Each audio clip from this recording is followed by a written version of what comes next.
आसक्त हैं भगवान से, वो श्रवण कर रहे हैं ना, तो पूरी आसक्ति के साथ श्रवण कर रहे हैं।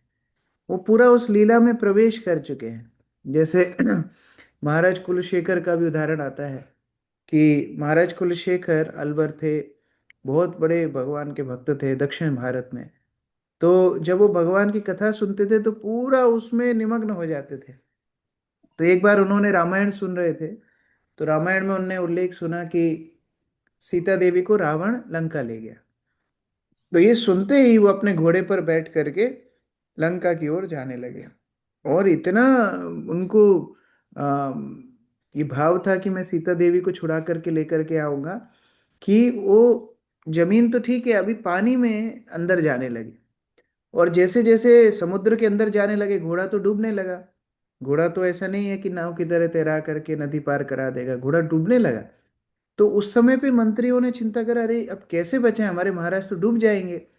तो फिर एक भक्त ने फिर बोला कि अरे अरे, अब कोई चिंता नहीं है, भगवान राम ने रावण को मार दिया है, सीता देवी को पुनः वापस लेके अयोध्या पहुंच गए। तो बोले अच्छा, अयोध्या पहुंच गए क्या? फिर वो वापस लौट करके आए।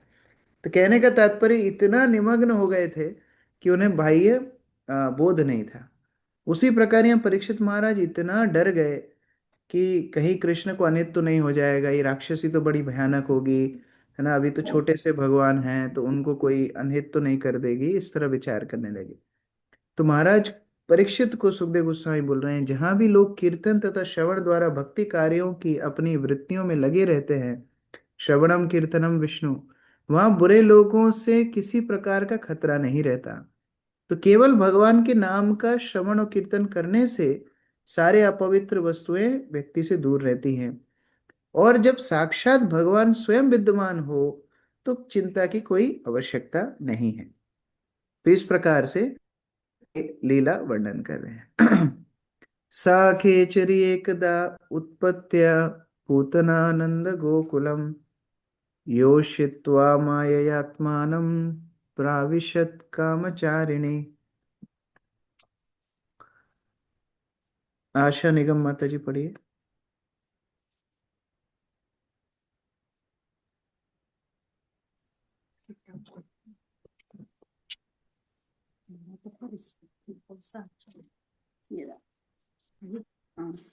हरे कृष्ण प्रभु जी। एक बार स्वेच्छा से विचरण करने वाली पूतना राक्षसी ब्रह्म आकाश अंतरिक्ष में घूम रही थी, तो वह अपनी योग शक्ति से अपने आप को अति सुंदर स्त्री के रूप में बदलकर नंद महाराज के स्थान कर गोकुल में प्रविष्ट हुई। तो अगर राक्षसी के वेश में आते तो वैसे ही ब्रजवासी बहुत सतर्क हो जाते, उनको कृष्ण के समीप जाने ही नहीं देते, बहुत ज्यादा समस्या हो जाती। तो उन्होंने एक सुंदरी का, एक अप्सरा जैसा रूप बना करके आगे गई। मोनिका कटारिया माता जी पढ़िए। राक्षसियां ऐसी योग शक्ति सीखती है जिनसे वे यंत्रों के बिना ही बाह्य आकाश में यात्रा कर सकती है। आज भी भारत के कुछ भागों में ऐसी डाइनें जादूगरनियां हैं जो डंडे पर बैठकर पलक मारते एक स्थान से दूसरे स्थान पर पहुंच जाती है। पूतना को ये कला आती थी। उसने सुंदर स्त्री का वेश धारण करके नंद महाराज के स्थान गोकुल में प्रवेश किया। हरे कृष्ण। तो लोग अभी बहुत बड़े बड़े साइंटिस्ट को पुरस्कार देते हैं कि आपने एरोप्लेन बनाया और आपने ये बनाया और वो बनाया। वो पहले वैदिक काल की बता रहे, डायने राक्षसी भी घुमा करती थी। तो उसमें कोई बड़ी बात नहीं है, वैदिक सभ्यता की उन्नति का लक्षण है कौन कितना कृष्ण भावनामृत में आगे बढ़ा है। अभी पूतना के रूप का वर्णन हो रहा है। ताम केशबंद व्यतिक्ष्मल्लिकाम बृहत् नितंबस्तनकृच्छ मध्यमां सुवाससां कल्पितकर्णभूषण त्विषोल्लसत्कुण्डलमण्डिताननं वल्गोस्थितापाङ्गविसर्गवीक्षितैः मनहरन्तीं विनीतां व्रजौकसाम् अम् अम्मंस्तताम्भोजकरेण रूपणीं गोप्या श्रियं मिवागतां पतिम्। स्वाति माता जी पढ़िए। हरे कृष्ण प्रभु जी, दंडवत प्रणाम। उसके नितंब भारी थे, उसके स्तन सुदृढ़ तथा विशाल थे, जिससे उसकी पतली कमर पर अधिक बोझ पड़ता प्रतीत हो रहा था। वह अत्यंत सुंदर वस्त्र धारण किए थी। उसके केश मल्लिका फूल की माला से सुसज्जित थे, जो उसके सुंदर मुख पर बिखरे हुए थे। उसके कान की कुंडल चमकीले थे। वह हर व्यक्ति पर दृष्टि डालते हुए आकर्षक ढंग से मुस्का मुस्का रही थी। उसकी सुंदरता ने व्रज के सारे निवासियों का विशेष रूप से पुरुषों का ध्यान आकर्षित कर रखा था। जब गोपियों ने उसे देखा तो उन्होंने सोचा कि हाथ में कमल का फूल लिए लक्ष्मी जी अपने पति कृष्ण को देखने आई है। हरे कृष्ण जी। इस प्रकार जो आत्ममान मन्यते जगत का सिद्धांत हम पढ़ते हैं, जो जैसा व्यक्ति होता है उसी प्रकार वो दूसरों को देखता है। आचार्य यहाँ पर टीका करते हैं कि ब्रजवासी स्वयं अंदर से इतने शुद्ध थे कि वो हर व्यक्ति को देख करके उनको लगता था कि वो भी शुद्ध है। यद्यपि पूतना एक राक्षसी है, बाल घातनी है, दूसरे बालकों को, नवजात शिशुओं को मारती है। कोई क्रूर से क्रूर व्यक्ति भी नवजात बच्चों को देख करके थोड़ा सदय हो जाता है, लेकिन ये पूतना इतनी क्रूर थी कि ये नवजात शिशुओं को मारती थी। और ऐसी पूतना को भी ब्रजवासी लक्ष्मी के समान समझ रहे हैं। ये वैष्णवों की उदारता होती है। हम लोग कल या परसों की क्लास में चर्चा कर रहे थे, वैष्णव मतलब जो थोड़ा सा गुण देख करके उसको बहुत बड़ा बना करके बोले, है ना। जैसे अभी हम परसों या नरसों जयानंद प्रभु की समाधि पे गए थे, श्रील प्रभुपाद के शिष्य थे। तो जयानंद प्रभु प्रभुपाद की बहुत सेवा किए हैं। और रथ यात्रा जो इस्कॉन में शुरू हुई उसमें उनका काफी महत्वपूर्ण उनका योगदान रहा। तो वो जब शिला प्रभुपाद की सेवा के लिए रथ बनाते थे जगन्नाथ के लिए, तो कोई सहायता नहीं होती थी, तो बाहर के लोगों को ही पकड़ पकड़ के सेवा में लगाते थे। तो एक दिन एक लड़के को बोला, तुम आओ, तुम थोड़ा कील पकड़ो, मैं ठोकूंगा। चढ़ रहा है। तो उस लड़के को बोला कि आप कील ठोको, मतलब आप कील पकड़ो। तो कील पकड़वाई और इन्होंने ठोका। तो फिर बाद में जयानंद प्रभु उनको बोलते, वाह तुम कितने अच्छे से कील पकड़ते हो, आज तक मैंने ऐसा कोई व्यक्ति देखा ही नहीं जितना तुम इतने अच्छे से कील पकड़े हो, ऐसा कोई देखा ही नहीं। तो दूसरी कील भी पकड़ो। तो लड़के ने बोला, अरे ऐसा कोई व्यक्ति हो सकता है जो कील पकड़ने को भी एक गुण माने, है ना, कोई इस तरह कोई प्रशंसा कर सकता है। तो पूरा सुबह से शाम तक उन्होंने उनसे सेवा करवाई। फिर जब मंदिर गए तो वो जो लड़का था इतना प्रसन्न हुआ, इतना प्रभावित हुआ। वो जयानंद प्रभु को पूछता है, आप कौन है, ये मंदिर में आप क्या पद पर है? तो बोले, मैं तो यहाँ स्वीपर हूँ, ये मंदिर का तो मैं डस्टबिन साफ करता हूँ। तो वो लड़के ने विचार किया, अगर इस मंदिर का स्वीपर इतना प्रभावशाली हो सकता है तो इनके गुरु कितना प्रभावशाली होंगे। तो वो मंदिर में ज्वाइन कर लिया। वही लड़का बाद में जाकर के जयपदा का स्वामी महाराज बने। तो कहने का अभिप्राय, किस तरह वैष्णव का गुण होता है, एक छोटी सी चीज को बड़ा प्रकाशित कर देते हैं। और भौतिक विचार कैसा होता है? भौतिक विचार होता है छोटा सा अगर गलती हो जाए उसको बड़ा दिखाएंगे। हाँ, राई का पहाड़ बनाते हैं। तो वो राई का पहाड़ कौन बनाएगा? वो भौतिक विचारधारा है। और आध्यात्मिक विचारधारा है, थोड़ा सा गुण होगा उसको विकसित करके आगे बताएंगे।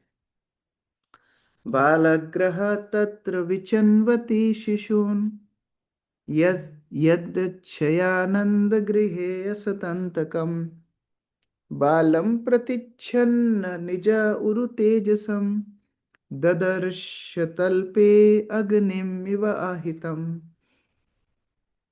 अंकित निगम प्रभु, अनुवाद तात्पर्य। हरे कृष्ण। छोटे छोटे बालकों को ढूंढती हुई बच्चों का वध करने वाली पूतना बिना किसी रोक टोक के नंद महाराज के घर में घुस गई, क्योंकि वह भगवान की पराशक्ति द्वारा भेजी गई थी।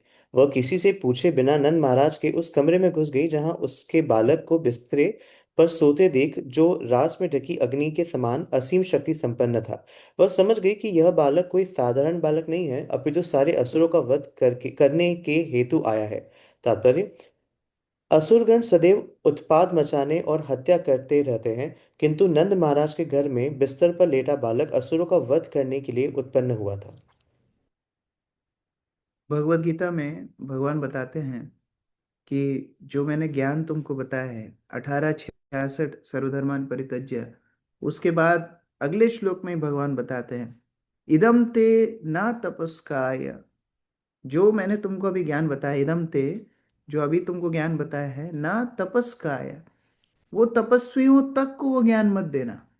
ना भक्ताय, जो अभक्त है उसको ये ज्ञान मत देना। ना अभक्ताय, जो अभक्त है उसको ये ज्ञान मत देना कदापि। ऐसा नहीं, आज कभी भी, फ्यूचर में भी। जो तपस्वी नहीं है, यानी जो भौतिक वस्तुओं में लगा हुआ है, ना अभक्ताय, जो भक्त नहीं है उसको भी नहीं देना। ना च शुश्रुवे, जिसको श्रवण करने का या भक्ति करने का अभ्यास नहीं है उसको भी मत देना। वाच्यम, कभी मत बोलना उनको ये ज्ञान जो मैंने तुमको दिया है। ना च माम यो भावश्रूयति, भवशु अब अभ्यावश्रूयति मतलब जो मुझसे ईर्ष्या करता है उसको भी ज्ञान मत देना। मतलब जो तपस्या नहीं करता है, जो भक्त नहीं है, जो भक्ति नहीं करता है और जो मुझसे ईर्ष्या करता है, ऐसे व्यक्ति को कभी भी मेरी भक्ति का आश्रय मत देना, ऐसा भगवान अर्जुन को बोल रहे हैं। लेकिन यहाँ पर पूतना के साथ क्या हो रहा है? क्या पूतना तपस्वी थी? नहीं। क्या वो पवित्र थी? नहीं। क्या वो भक्त थी? नहीं। क्या उसने श्रवण कीर्तन किया? नहीं। क्या वो भगवान से ईर्ष्यालु थी? हाँ, मारने के लिए आई। सारे अवगुण थे, लेकिन फिर भी वो नंदालय तक पहुंच गई। तो सुखदेव गोस्वामी क्या बोल रहे हैं, कैसे पहुंच गई? क्योंकि निज उरु तेजसाम, हाँ भगवान के विषय में नहीं, इतनी जरूर तेजसाम नहीं, यहाँ बोले भगवान की पराशक्ति द्वारा भेजी गई थी। अब ये पराशक्ति ने, कौन ने भेजा? पराशक्ति मतलब आध्यात्मिक शक्ति, उसको तो कंस ने भेजा। तो पराशक्ति कहाँ से आ गई इसमें बीच में? तो यहाँ पर भक्त लोग बताते हैं पराशक्ति ने भेजा, अर्थात पूतना जब गोकुल में प्रवेश कर रही थी तो उस समय पे भक्तों ने उसको जाने दिया। और भक्तों ने अगर जाने दिया, भक्त भगवान की आध्यात्मिक शक्ति है, और अगर भक्तों ने उसको जाने दिया तो भगवान भी विचार करने लगे कि फिर मैं इसको कैसे रोकूं। मैं तो जानता हूं ये लायक नहीं है, मैं तो जानता हूं कि ये समर्थ नहीं है मेरे नंदालय में प्रवेश करने के लिए, ये समर्थ ही नहीं है मेरा दर्शन करने के लिए। लेकिन जब मेरे प्रिय ब्रजवासी भक्तों ने इनको आश्रय दे दिया, इनको स्वीकार कर लिया, इनको लक्ष्मी समान मान लिया, तो फिर मैं इनको क्यों ठुकराऊंगा? ये कृपा सिद्ध होता है। तीन स्तर के भक्त हैं। एक नित्य सिद्ध भक्त होते हैं। नित्य सिद्ध अर्थात जो भगवान के नित्य परिकर हैं, जो हमेशा भगवान के साथ लीलाएं करते हैं। वो अगर भौतिक संसार में आते हैं, उनके ऊपर भौतिक संसार प्रभावित नहीं होता, उनके ऊपर भौतिक संसार के कोई नियम नहीं लगते। लेकिन दूसरे हैं साधन सिद्ध, जो अपनी साधना के बल पे भगवान को प्राप्त करते हैं। ये भी बहुत विरले होते हैं। कौन ऐसा होगा जो अपनी साधना से भगवान को आकर्षित कर लेगा? कितने श्लोक भागवत में हैं, भगवान बोलते हैं ना ना च इज्या ना च वेदा ना च वर्ण, वर्णाश्रम से नहीं, वेद पाठ से नहीं, ज्ञान से नहीं, कर्म से नहीं, तपस्या से नहीं, दान से नहीं, यज्ञ से नहीं, मैं इन सभी माध्यमों से नहीं मिलता हूँ। भगवान कितने जगह पर बोले हैं। लेकिन जब तक भगवान के भक्तों का कोई आश्रय नहीं लेगा, तब तक उसको भगवान के चरणों में आश्रय नहीं मिलेगा। और इसको तीसरी सिद्धि बोलते हैं कृपा सिद्ध। कृपा सिद्धि अर्थात भगवान के भक्तों ने जिसको स्वीकार कर लिया, भगवान उसको नहीं ठुकराते। भगवान ने जिसको आश्रय दिया, अगर वो भक्तों को अपराध करेगा तो भगवान उसको छोड़ देंगे। हरि स्थाने अपराधे तारे हरि नाम, तुम्हारे स्थान अपराधे नहीं परित्राण। मतलब उल्टा संभव है। अगर भक्तों ने, किसी ने भक्तों को अपराध किया और वो भगवान के आश्रय में है, तो भगवान उसको छोड़ देंगे। लेकिन रिवर्स इज नॉट पॉसिबल। अगर कोई भक्त के आश्रय में है तो भगवान उसको कभी नहीं छोड़ेंगे। आश्रय लोइलो भजे तारे कृष्ण नहीं तजे, आर सब मरे आकरण, ठाकुर वैष्णव पद भजन में आता है। नरोत्तम दास ठाकुर बोल रहे हैं जिन्होंने वैष्णव का आश्रय ले लिया है ना, तारे कृष्ण नहीं तजे, उनको कभी भी कृष्ण नहीं छोड़ते हैं। चाहे वो कितना ही नालायक हो, कायक, चाहे वो कितना पूतना जैसा पापी भी हो, भगवान उनको कभी नहीं छोड़ेंगे। तो यहाँ पर पूतना प्रवेश कर गई, केवल भक्तों ने उनको स्वीकार किया। तो कल हम लोग आगे पढ़ेंगे कैसे पूतना भगवान के समक्ष जाती है, भगवान आंखें बंद करते हैं। आज यहाँ मेरा आखिरी दिन है, आखिरी दिन मीटिंग्स हैं तो मुझे जाना है, तो यहीं पर हम लोग विराम देंगे। लेकिन अभी जो 10-15 मिनट आपके पास है, जो जप करना है जप कर सकते हैं, नहीं तो आप लोग थोड़ा सा जो पहले हमने पढ़ा है वो अध्यायों को पलट कर भी देख सकते हैं। और कल हम लोग श्लोक संख्या 8 से आगे पढ़ेंगे। हरे कृष्णा। श्रील प्रभुपाद की जय। समवेत भक्तवृंद की जय। ग्रंथराज श्रीमद् भागवतम की जय।